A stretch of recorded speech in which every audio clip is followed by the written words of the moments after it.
Kung sakaling kami perwisyo, asan dyan na kayo, kami namamasko. Namamasko po. Naku, Toy, pasensya ka na muna. Tawad muna. Ate, tawad? Oo, Toy, balik ka na lang sa Pasko. Ate, tinapos ko buong kanta, tapos tawad lang. Naku, Toy, hindi kasi kami nagbibigay sa nangangaroling. Hindi sana sinabi mo kaagad. Oh, ba't parang kasalanan ko pa? O, Toy, bumalik ka na lang sa Pasko. Kilalanin mo binabangga mo, ate. Aba. Babalikan kita kasama ko family. 1, 2, 3. And a Happy New Year! Oh, tapos na? Yun na yun? Opo, yun na po yun. Aba, bakit ka bibigyan? Hindi mo nga tinapos yung kanta. Sigurado naman ako, bibigyan nyo 5 piso lang di konti lang. Aba, hindi kita bibigyan. Unti nung kinanta mo. Ay, aba! Nakakanta rin ako kahit kaunti. Hindi nyo ako bibigyan.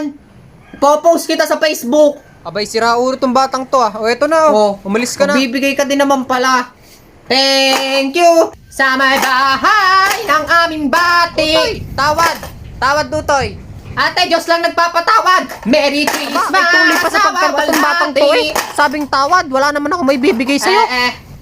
Ang laki-laki ng tindahan mo. Wala kang may bibigay sa akin. Wala, Utoy! Matanda ka na, bulbuling ka na, nangangaroling ka pa. Bulbul na ba ang basihan ngayon sa pagbibigay ng aginaldaw? Hindi naman sa gayon, Utoy. Hindi naman pala eh.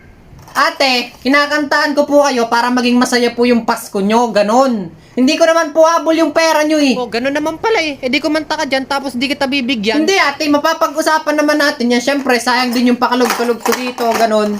Kahit ano lang, 3H lang. Aba, 3H ay lang. adik pala to.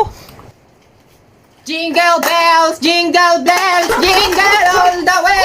Utang inang aso yan, ang laki. Aba, Utoy, ano ba kasing ginagawa mo dyan? Nakakaruling lang po. Aba, bahala ka dyan, Tutoy. Makagat ka Dali na dyan, po. bahala ka. Ang laki po ng aso nyo, hindi ako makagalaw dito. Aba, bahala ka dyan, bahala ka. Hoy, si Raulo.